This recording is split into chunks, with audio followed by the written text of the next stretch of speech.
Welcome to the Creative Spirits Podcast. I'm your host, Cheryl Benji. I am interviewing the fabulous Jorge Perez. He has written this book, Shut the F Up Method, Silence Your Way to the Life of Your Dreams. It was a fantastic book. I highly recommend it. And he has worked with Marianne Williamson, Tony Robbins, Dr. Joe Dispenza, and this book is #1 on Amazon, the new releases. So take a look at it and stay tuned for this wonderful, inspiring episode. And please leave your comment below and like and subscribe to my channel. It would mean so much to me, and I would love for you to be part of the Creative Spirits community. So please stay tuned. Hi, Jorge. Hi, Cheryl. Thank you for being here with me today. I'm really excited about our conversation and about your book, The Shut the F Up Method. I read through the whole book. I enjoyed it so much. And I want you to tell our audience a little bit more about yourself and what inspired you to write this book. Sure. So the inspiration of this book came shortly after both my parents passed away from cancer, pretty back to back. My dad was in 2019, my mom was in 2022, which led me to a journey on studying epigenetics, which is the study of how we metabolize stress in the body and how stress can help trigger different predisposition diseases such as cancer or neurological diseases, actually, such as ALS or MS or some others. And I started working under Dr. Joe Dispenza, who runs these incredible retreats all over these meditation retreats all over the world. And the actual super epiphany about this book was when I started volunteering and I found myself listening to him, and he was explaining a lot of quantum studies, such as when you put attention on things, energy grows and it expands, whether it is good things or bad things, it doesn't matter. And right after we went on break, I saw both staff and volunteers, and actually participants also complaining and gossiping, and I had this moment where, like, oh my God, here he is telling you no one's paying attention. And then as a joke, I told one of the staff people, I was like, my God, you guys are nuts. No one's paying attention to the guy. And then as a joke, I said, if I ever write a spiritual book, it's gonna be called Shut the F Up. And that was the genesis of the book. Wow, I love that. Yeah, I've experienced that myself. I've done a lot of workshop and classes, and usually after one of these workshops, for me anyway, it lasts a few months and then it slowly goes away. Like you forget about all the things you learn. And I feel like it's a practice. Yeah, It's yeah, every yeah. day coming to it, or like, like I would read this book again just to remember, okay, what I learned, because a lot of the stuff you read or you learn in class, it just goes over your head. And so I feel like you created that reminder for us, and I love that. Yeah, yeah. We have to, like Dr. Joe says, we have to fire and wire. The the subconscious mind is basically a habitual repetition. It's like you get in your car, right? Remember the first time you got in your car, you were like, oh my God, what do I stop? Do I go? But now it's like you can be on the phone, you can talk to your kids, you can scream to your kids, you can play music. So because it's subconscious. So we have to, in a way, learn all these things that I talk about in the book so good that they're subconscious. Like somebody cuts you off on the road, and the refractory period of getting mad is not even there, right? So you circumvent all that. Oh my God, these people are crazy LA drivers or whatever, to just like, it's all good. And that's what ends up happening after a while. Love that.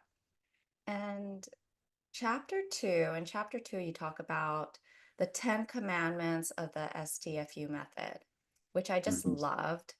And the second one, thou shalt not partake in gossip.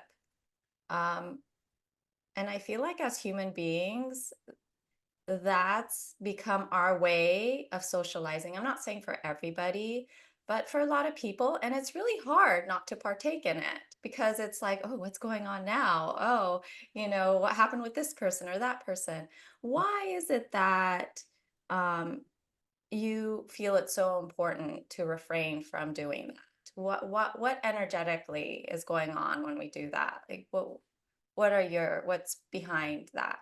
Yeah, what's behind it is that, our brains are designed to survive. Okay. And gossip and complaining are actually actions that are deriving from the amygdala, right? And the amygdala is completely linked to the fight or flight.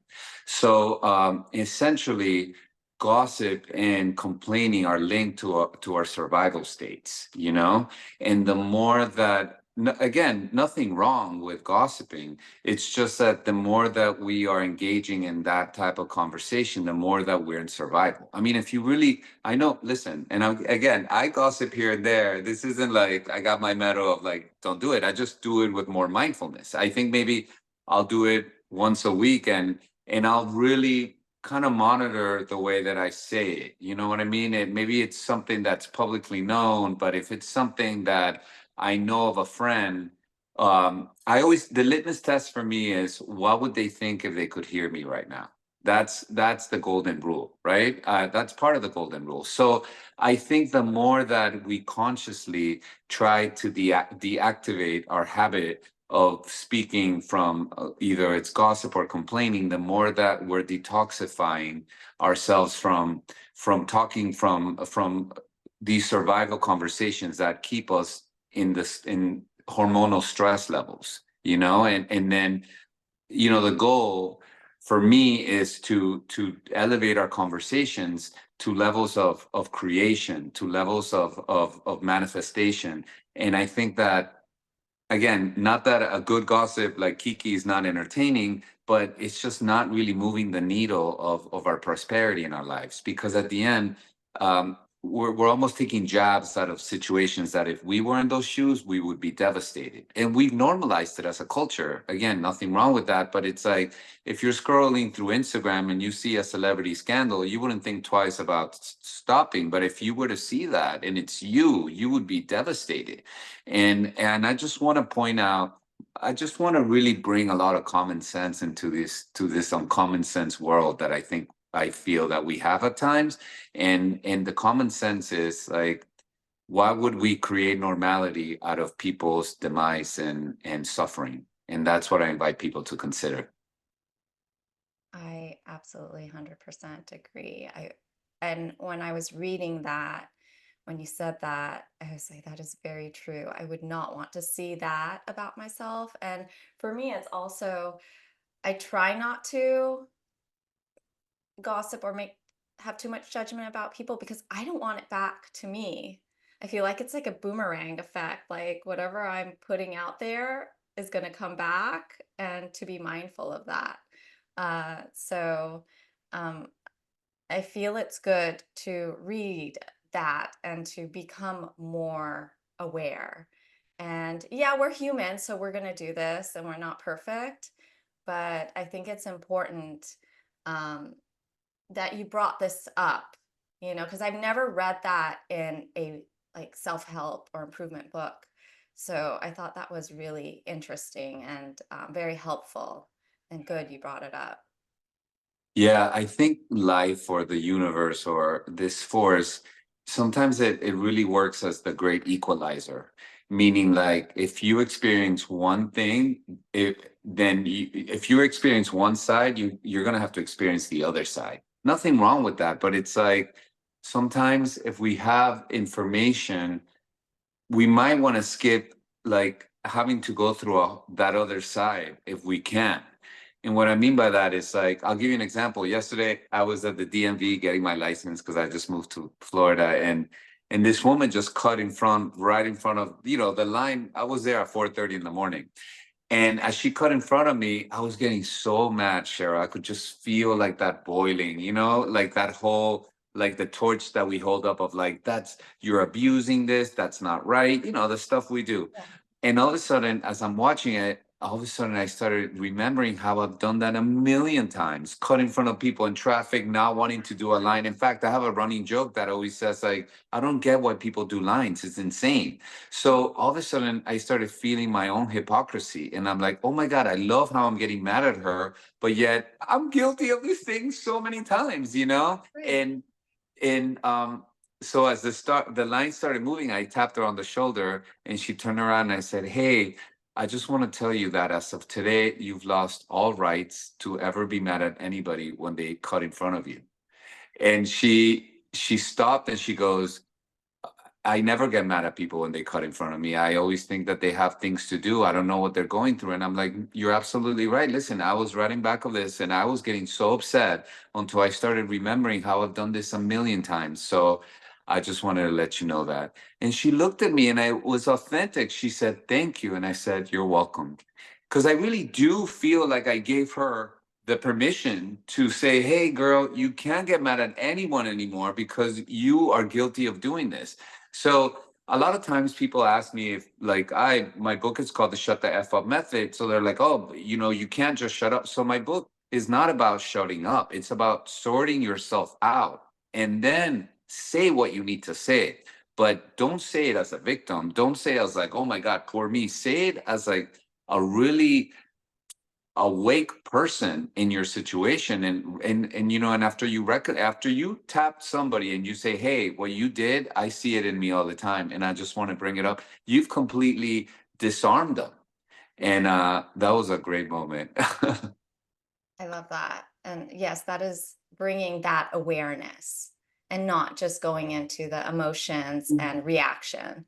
And I love that. And that's what I felt like the book brought me is to keep going back to that awareness. In chapter 5, you write about the importance of meditation, which is I love meditation. It's something I always talk about. And I want to know, how does that relate to the STFU method? So for me, meditation is the great detoxifier of our fight or flight tendencies. You know, when you know you're, let me give it to you this example. You are the Cheryl action figure, right? This is your VR set, right? Your soul, your spirit, whatever you want to call it, came in this, you have this meat outfit, right? You were told um by whatever culture you came from, what to believe, what your name is, all these things, your kids, your wife, you're an artist, blah, blah, blah, right? So this personality, it definitely has to be guided, right? And by the five senses, right? Because we're in this three-dimensional world. The problem or the situation is when we're too identified with this action figure, when we're basically run by our five senses of smell, touch, feel, taste, hear, then things are, it's almost like the senses have us by a chokehold. So everything is like, you know, the senses run the show. If you don't get that thing you wanted, your mind goes, oh my God, I needed that. If you get that vacation you wanted, you're like, great, but immediately your senses will go, okay, so what's next, what's next? Almost like when you see it with little kids, how they want something really bad, you give it to them and all of a sudden they want something else. So nothing wrong with this, but in my experience, meditation, what it does, it starts to almost give this awareness to the Cheryl action figure to know that, oh my God, I am not the Cheryl action figure. I'm having the Cheryl experience, but I'm not this. So then little by little, meditation, it's almost like going to the hardware where you get to detoxify from the emotional addictions that create the Cheryl action figure. Addictions that were genetically given to you by your culture, being a human, stuff that you learn environmentally growing up. You know what I mean? So meditation is what starts to detoxify us from the addiction of essentially being us. And that's where, you know, I even recommend, if you're not a meditation person, I say try it. Try with 5 minutes, find a free YouTube guided one online and watch what happens in a week from you trying, from being part of the method, being part of the shut the F up method. You start seeing how you start losing that attachment to things that used to upset you, you know, like the traffic on the street won't bother you. If your kids are not doing what you told them to do, you understand why they're not. Like it starts to just open panoramically your life. And before you know it, things start happening to you like they happen to me, I actually get more pleasure not from getting the things that I want, but from seeing who I am when I don't get what I want. And that is Mm. such a powerful place to be, when you're about to go to bed at night and you realize you didn't kill that telemarketer and you're like, this is great.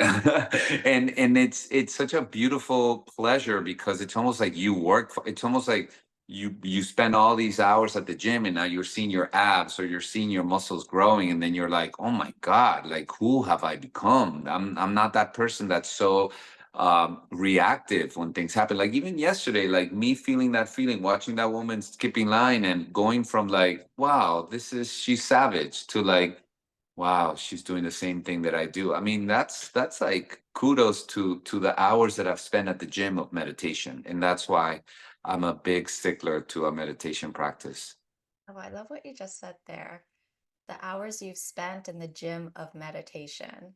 Yeah. This really is a practice and a muscle you're building. Yeah. And I guess you don't realize it so much, or I don't, because I've been doing it for so long and it's just become part of my routine.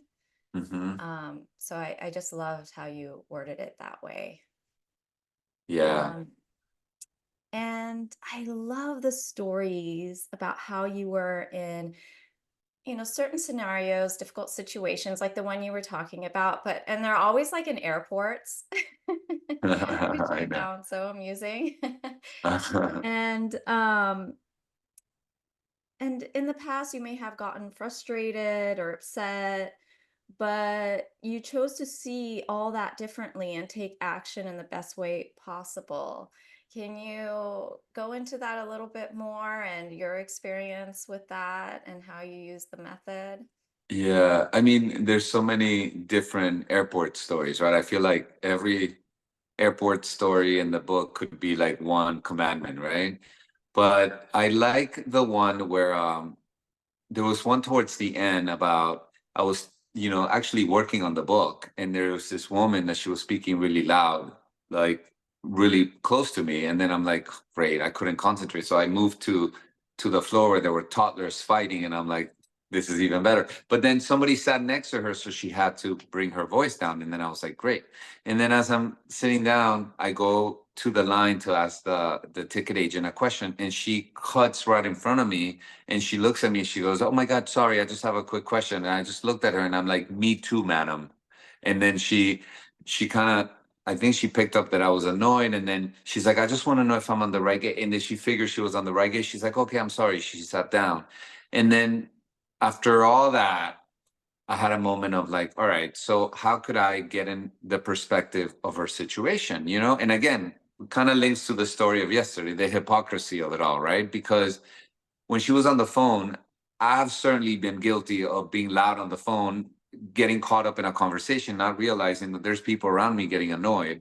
And then when she got in front of me to ask the question, I've also been guilty of like, there's a huge line, but I think my thing is so fast. And I'm like, oh, it's fine. They won't care. And then all of a sudden there's a guy waiting that's like, hey man, what's up? So I think having that perspective and really inviting ourselves to have grace with other people and assume that there's a whole world out there that I know nothing about is one of the benefits of the meditation practice of using the shut the F up method, because what awakens in you is really you become the observer of your life. You're not, again, this is why I'm saying you're not being run by the senses anymore. They're like touch, feel, taste. Hey, you harm me, you sit in line, which in my experience, those senses don't really take into account that we are super guilty of the things that we condemn people for. Yes. Whatever we crucify anybody for, we've done it in our own way. And the craziest part, Cheryl, is that the only abuse that we're really doing is to ourselves. We abuse. If I would have stood in that line yesterday, starting to rally up people to go after that woman that skipped the line. Though, I mean, we're talking about me sending up cortisol and adrenaline and really taking my body up for a ride, which this goes all the way back why I even wrote my book, because studies are showing that people are living 70% of their lives in fight or flight, and that's not conducive for the human body to stay healthy. It's fight or flight is great when there's a dinosaur chasing you and you got to run, or you have to, clean up your house fast, but it's not supposed to be 70% of our lives. And fight or flight has been normalized just by just the way we live. There's so much stimulus, there's so much news. I go into it in the book. News know that we gravitate towards bad news. Why? Because our fight or flight is very innocently saying you better see what's wrong so you keep yourself safe. But again, the irony of it all is that that same alarm system, fight or flight, that's trying to keep you safe, is the same one that's killing you from stressing you out. So again, nothing wrong with the news, nothing wrong with the people skipping us in line. In fact, these are all opportunities that show us how we are just abusing ourselves, and very innocently, by the way. No one wants to get upset. It's like you get upset and the thing takes off. So I invite people to take on these practices so they can start lowering their tendencies to be in so much fight or flight. And before you know it, I mean, this whole life just becomes so much more pleasant. I had a friend that was supposed to come here before for some work stuff, and he just canceled. And like your story that you were telling me, I normally would have been like, and now it's like, great, I'll see you on Friday. So everything is just like, great, I'll see you later. You trust the divinity of every moment instead of, I call it I accuse us of being moment discriminators. When we're moment discriminators, we're like, no, no, no, that moment is better than this moment, and therefore, like, that is better than this. You start becoming more of a every moment is perfect kind of person. What about okay, so for example, when um,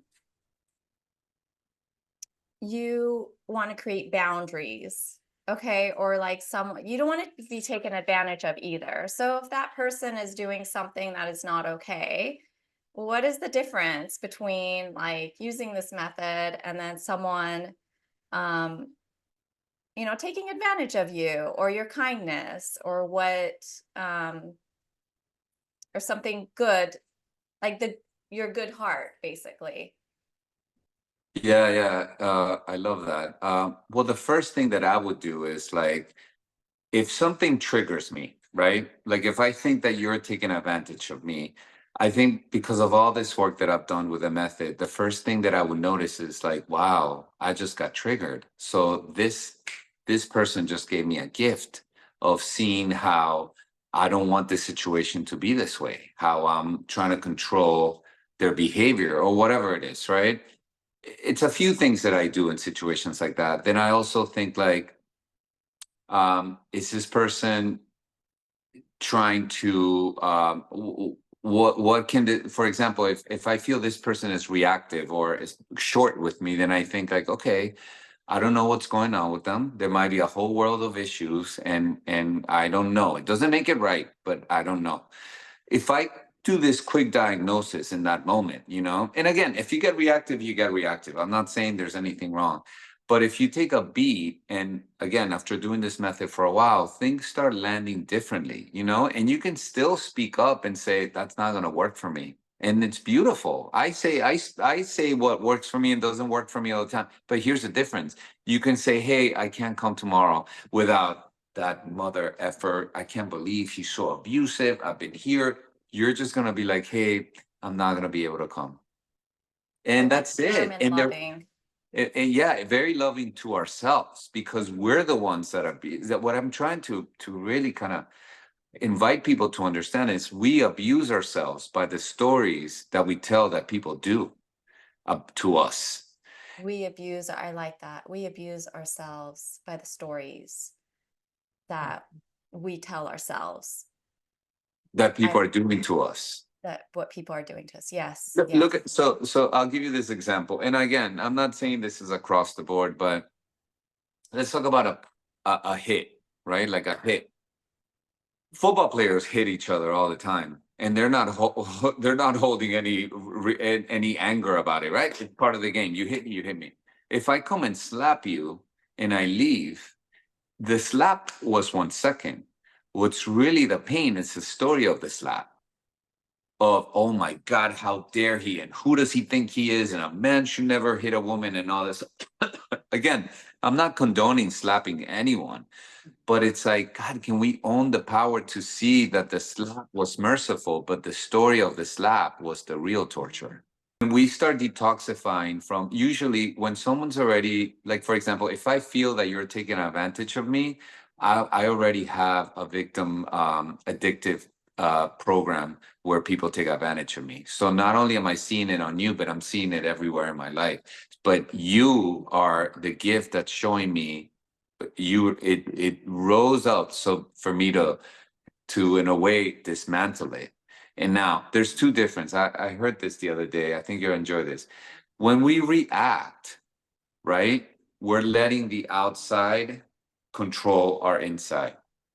But when we respond, we're letting our inside neutralize the outside. Yes. And in chapter 17, you bring up 3 steps to stop attracting difficult people. One of them is stop complaining about this person because you're keeping their patterns alive in your life. Can you explain that more? Yeah, I mean, this kind of links back to the commandment that says if you have an issue with someone, tell one person or your therapist, and that's it, right? Because I do feel obviously there's value in speaking your mind and not repressing ourselves, right? But for example, if I have a boss that I don't get along with or that I have a persistent issue with, I should I should really be smart about this. And yeah, tell your therapist or tell your friend and let it out. But that's it. The more that you keep going around saying that you have a boss that's a nightmare, you're cementing that energy to keep that dynamic alive. So if you knew that your little banter of how like your boss is a nightmare that you tell to 20 people a day keeps that energy alive and keeps you experiencing your boss as a nightmare, would you still do it? Is it worth it? Is those little bantering moments of, see, it's like people think they're getting things off their chest, but they're not. They're just like succumbing to an emotional addiction of complaining. You're not getting something off your chest when you've told the 15th person in one day and you're telling the Uber driver or like the guy that works in your friend's building, see, people that know nothing about you. That are not your friends, that are not people that care. You're just like spreading just gossip, assassinating somebody's character, and then also, well, quite frankly, assassinating our characters. Because if we're that guy or that girl that's always complaining about life, then that's what we're known for. And then they'll be like, "Oh, here comes Cheryl with that whole thing about the dog." Or whatever. And then before we know it, like that's we're building a reputation on things that we don't even want to be known for. And that's something else I liked in the book is tell that one person. And I really believe in that. Like I have a great therapist and whenever I have any issues, I just go to her and, let it all out. And I even have that one friend, that I'll tell and because repeating that story over and over, I've learned with like different people and I felt like why am I doing this? I feel like there needed to be like a validation for my story, for Yeah. them to tell me, yeah, you're right. Yeah, I see your point of view. And they were in the wrong and you were in the right. And so I was noticing that pattern within me. So I do love that you bring that up. I think it's very important. Yeah, validation, I think, also is part of the survival tendencies that we have, because we have to be validated for who we are, right? Because not getting validation, it's almost like the Cheryl action figure dying because we need to, we have that, we do, it's a very primal desire for validation. And it almost runs across the board all over the method, and I talk about it, whether it is like, someone's coming up to you with gossip and then they're like, oh my God, I hate Tim, right? Isn't he a nightmare? And you go, yeah, I hear you, right? It's like they want that validation that you also agree this person's a nightmare, but by agreeing with them, then you're jumping in the bashing of somebody and you're getting caught up in that loop. So that's why I'm like, well, how about you just say, I hear you, or like, wow, yeah, yeah, he's interesting. You know what I mean? So that person still feels like you gave them some sort of validation, but you also know that you spoke your integrity about you, about whatever you think. Yeah, very true. And in chapter 27, you talk about the GAV, gratitude, affirmation, and visualization, which I Yeah, feel is something artists, creatives can use to help them with whatever they would like to manifest in their lives. Can you yeah. dive deeper into that? Yeah, well, actually, I want to show you something really quick. Yeah. Hold on. These are hot off the press. So now I have the Gav journals online also, which I have the gratitude affirmations and visualizations, and it tells you, I've been using it clearly, and it tells you how to do it. And it's on Amazon as well. It's called the Gav Journal. So for any of your clients or friends that want to check it out, it's really made simple, and now I never skip it because it's so Fisher Price easy. The Gap So Journal. the Gav Journal, yeah, GAV.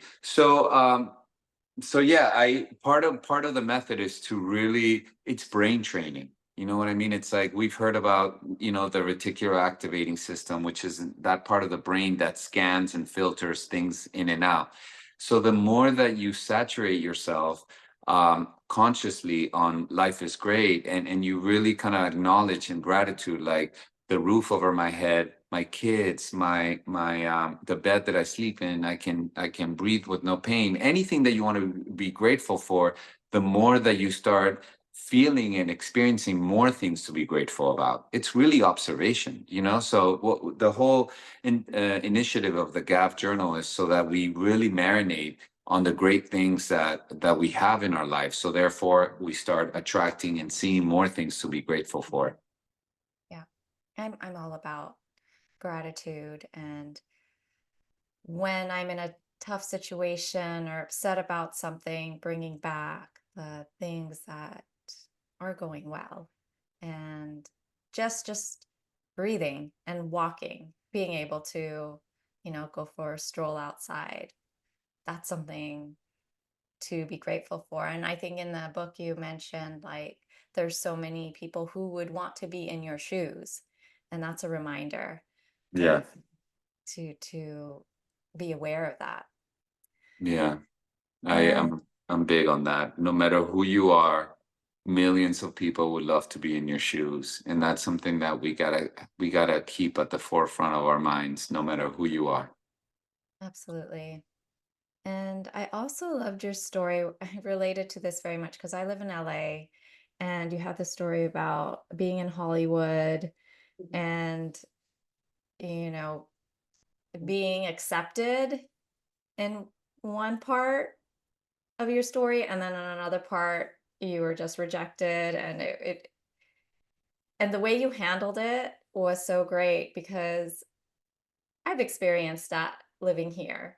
And y- I would go into my stories, and you were talking about that earlier, how those stories are what really hurt us. And I never I never thought of it that way, because I think it's that self-preservation, like, oh, they are doing this because, and you just make up this whole like scenario and this movie in your head, which could be completely false. And it might be true, but it's just how you handle it.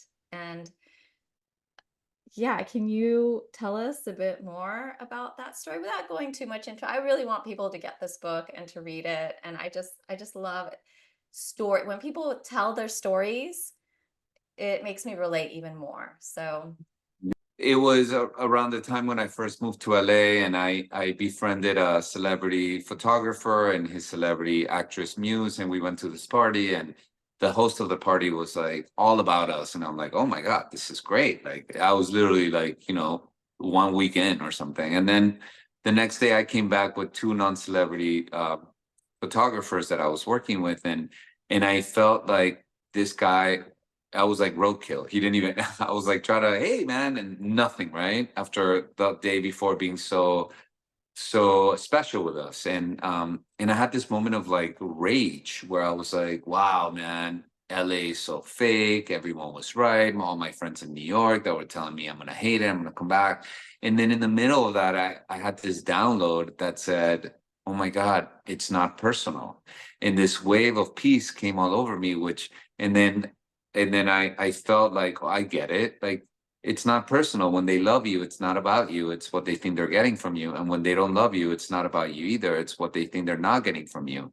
And so if you don't take it personal, and again, what I mean by not taking it personal, the more that we're not controlled by our five senses, the more that these things just don't bother us, because listen, and even now when I tell the story, I really don't know what was going on with that guy. Maybe like there was an emergency in the room next door and that's why he was ignoring me. You see what I'm saying? At the end of the day, we'll never really know. But when we take something, we have complete free will on how we metabolize and internalize anything. Seriously, we can tell ourselves a story of like, oh my God, that guy is so fake and he didn't care. Or we could be like, you know what? Maybe there was an emergency next door and this is his party and here I am like all like so our level of almost like personal compassion on how we tell stories about others, they give us our degree of attachment to this personification persona that's attached to the five senses. And where I think LA is so genius, it's because I have so much love for LA and so much grace.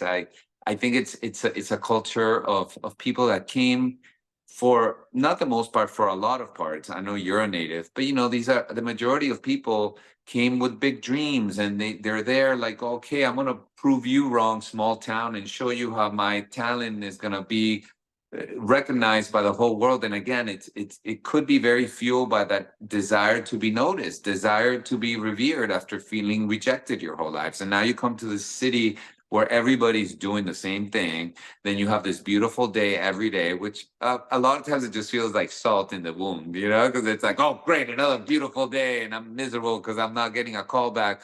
But I think LA has this powerful way to really take you into enlightenment or really, in a way, take you down.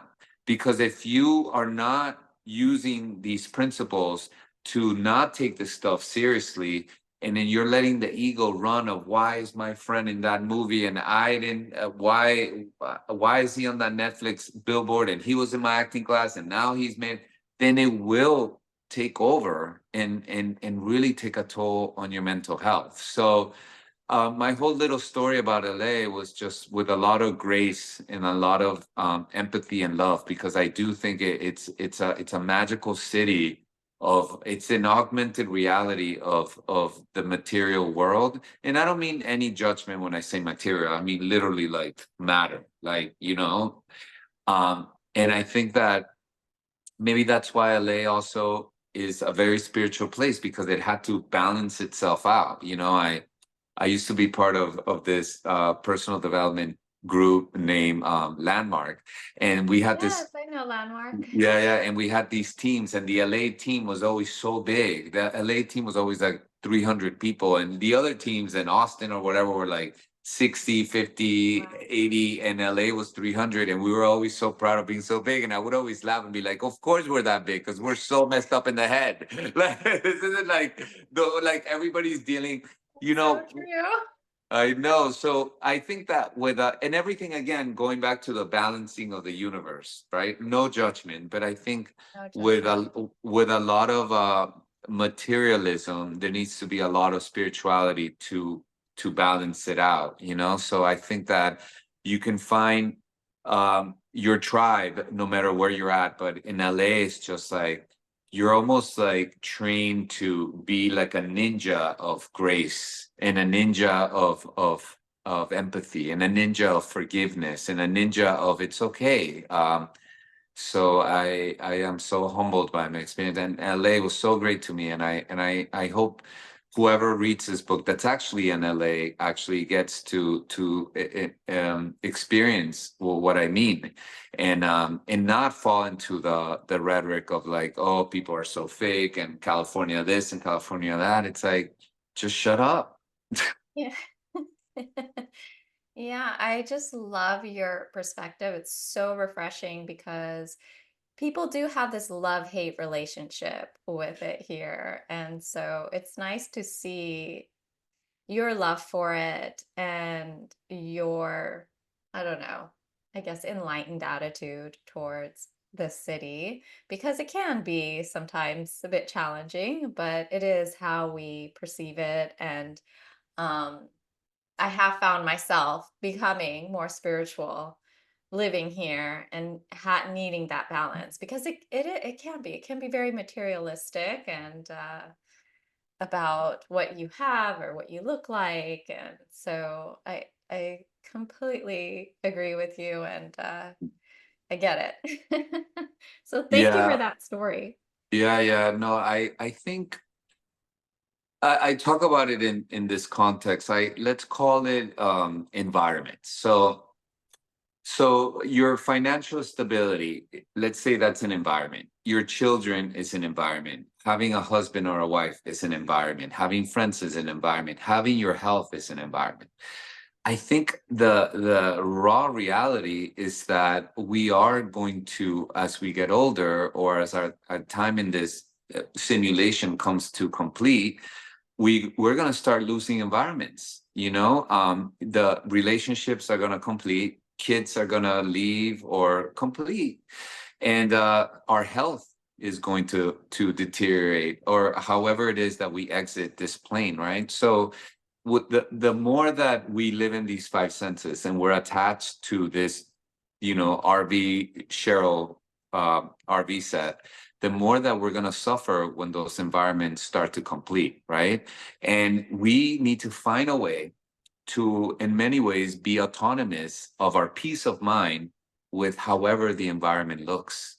And that's, I think, the big, almost like our big job here on Earth is how can we enjoy the environments? Because hey, please enjoy the cars, enjoy the husband, the kids, enjoy your youth, enjoy your health. God, I'm the biggest advocate. If you can breathe without any pain, I don't want to hear it. I don't care if you're single or you're married, or like if you can wake up every morning. The amount of people that I work with that live with diseases like ALS or MS that are losing lung capacity and can't even talk, and here we are in living in complete blessed health grace and worrying about boats or extra zeros that we think will make us happier.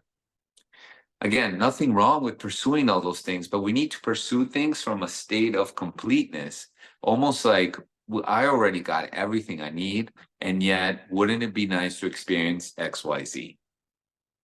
Now, a question I have for you while I was reading this. What if, for example, you're reading this and then you have a partner, boyfriend, girlfriend, whatever, and they are doing all those things, but you don't want to get into the whole like preaching and telling them what to do and not understanding their woes and, you know, even maybe suggesting reading the book, but then they may get offended. Like, how do you deal with someone? Because you're working on yourself and you're trying, and you don't want to dismiss them for, and I know you talked about saying, I hear you and all that, but how do you navigate that? Like when you want someone to also like, hey, why don't you try this, read this, or like apply these methods without like, This is what you do, Cheryl. You make a hole on the floor and you cover it with a book and leaves. And you just uh, hope he falls into the you use trickery. Use trickery. Um, I think I'm really proud of the Ten Commandments, and I specifically love number 10, which is before you tell somebody to shut the F up, you shut the F up. And uh, and that commandment to me is the ultimate like wrap of the whole method, because we have to understand, Cheryl, everybody's doing exactly as they should be doing. Everybody's doing it right for them. Everybody. I don't care who it is. I don't want to take anybody south right now with specific people, but everybody, if we really get in the space of how people came genetically wired or environmentally, what they came to learn, everybody's doing the best they can. And by the way, there are laws, right? If I have a neighbor that has a habit of just like yanking all my flowers and having a dog that barks all day long, I know he's doing the best he can, and I'm still calling like animal services. It's fine. There's no judgment there, but I am gonna do what legally is right. You know what I mean? So that doesn't mean to ignore things at all, but it's so much more beautiful and effective, Cheryl, when we do things from a state of acceptance and yet do what you got to do, you know? And now, as far as like being with a partner or a friend, listen, if somebody comes up to me and tells me I feel the whole method is full of it and I don't believe in anything you say and I think you're a phony, I would say good for you. That 100%. There's nothing that I would say that's not true because that's what's true for them. And I'm not interested in people. This is an invitation without any attachment. And the people that are gonna come and like what I'm doing are gonna gravitate towards it. And I think like having a partner specifically that's not into these things, it's great because then you get to keep your mouth with your money where your mouth is. It's like we think Yeah. we're all in line and accepting until our partner is like, I don't believe in that shit. And then you go, oh, this is why it doesn't work. So it's like, no, good that your partner or your best friend or your mom or your sister or your brother or your boss is not into this stuff because then you get to really practice what you preach. Yes, that is so true. I know this question was for a friend, so Poor friend. I hope your friend got her answer. Once you speak with your friend and give her the answer that I said. Yeah, yeah. Oh, that's brilliant. It's amazing. What advice do you have for all the creative spirits out there? Oh my God, my creative spirits. Um, just keep making your art. Keep, you know, a lot of people are asking me, and I don't take this amazing comment lightly. You know, on the outside or on the inside, people are like, "Oh my God, you're doing so well with your book," and it's like, and you self-publish, and now you have a publisher. And I see, you know, I'm a marketer at heart, so I've been representing artists my whole life, so I know I've been on both sides, you know, and I think both sides are amazing because you have art and commerce, right? You can be an artist. But then there's also the commerce side. And it all depends, right? Because you could be the artist that just paints or does whatever, and they don't care to ever be in a gallery or to sell. And yet I say, but it's okay to have both. If you want to be sold, if you want to be in galleries, if you want, like, there's nothing wrong with that as well. I think a lot of times the artists are just like very like, oh, you know, I don't really buy into that thing. Yeah, deep inside, they would love to be in a gallery. They would love to have exhibits. They would love. So what I would say is live knowing that it's all working itself out. Like there's an inner knowing that we have to really take on and really count our I would definitely follow the method, count your blessings, count the things that you're grateful for, and really monitor yourself from these old beliefs that we have about being an artist. Because it's like, what are the sayings? I'm a starving artist. I'm a starving actor. There is like this narrative that just because you're an artist, you have to struggle and you really have to sit with yourself and be like, no, that's not true. There are plenty of artists that are living in abundance, and I'm gonna be one of them now. And at the same time, like I talk about this in the book. It's like if you have $5 in your bank account, like I'm not saying for you to go be like, hey, how are things going? Oh my God, I'm rich. I'm rich. I'm not saying that.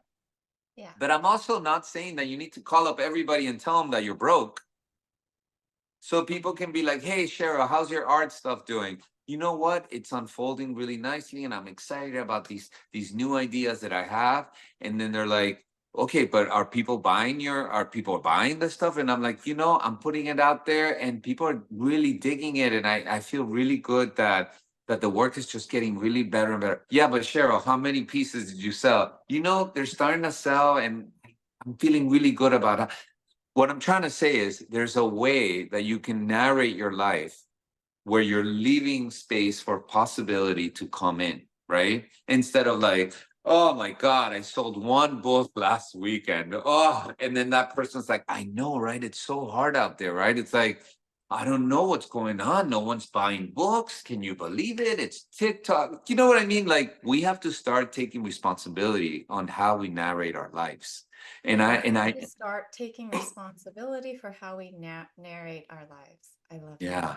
And speaking about our lives in a way that leaves room for possibility and change things. Because listen, I got a huge book order today. Yesterday was like today it was like boom. You know what I mean? So it's like you never know. And last night I went to dinner with a friend, a hard book sales, and I'm like, they're going, and she's like, oh God, you must be a millionaire. And I'm like, listen, I'm doing good. I'm reinvesting a lot of the money, but I'm loving everything that's happening, which is true. So I can say things in a way that feel true for me, and yet I'm not lying. You know what I mean? And then today a big sale came in, so it almost just like, why am I gonna put my felicity? Why am I gonna put my happiness and contentment at the mercy of book sales or anything for that matter? My felicity is my own, and it lives with me, autonomous of whatever it is that's happening in this world. Absolutely. And I feel like what you're saying too is, I mean, for me, being an artist, once I let go of all these expectations I had for my work, for to sell a certain number of pieces or to do a certain number of body art, um, things started to unfold and happen on their own. I didn't having that control, because I thought having that control would bring that outcome and results. And so letting go, I feel like, is another thing. It's just allow. And Yeah. I just loved everything you said there. It was very meaningful. So thank you for that. No, you're welcome. Yeah, I love that question, and thank you. I don't think I've had a chance to verbalize it that way, So thank you. Yeah, no, that's great. And it's going to make me think differently when someone asks me, so how's the art, how's the art going? And, are you making any sales? Or you should open up your own gallery. Uh-huh. No, All no. these things that people throw out at you, and you're like, okay, what do I say right now? Like, You know, now I know. I've changed my definition of manifestation, and it's just like, listen, everything is things just don't manifest when they show up in your bank account, where they come when we know that things are done, they're done. So manifestation is actually losing the emotional attachment to wanting reality to change in order to feel better. Mm, I'll say it again. yes, I love. Manifestation is losing the emotional attachment to wanting reality to change in order to feel better. Okay. So when it's almost like we don't really want all those things that we say that we want, whether art, whether like painting sales or book sales. We don't want that. What we want is to feel different. Yes. Hmm. And we use the book sales or the painting sales or whatever as like the middleman. So I say just skip the middleman and feel different, and then watch what happens. Skip the middleman and feel different and watch what happens. Golden. Yeah, I love that. Yes. yeah. Where can people find you and get your book? I'm very active on Instagram, Jorge Perez Jr., Jorge Perez Jr., and then on TikTok as well, Jorge STFU. And then also I have a big Facebook page. Now I just launched the book in Spanish, so it's called El Método Cállate la Boca. So I have a big following on my page, Cállate la Boca, which means shut your mouth. I was a little more conservative on the Latin market.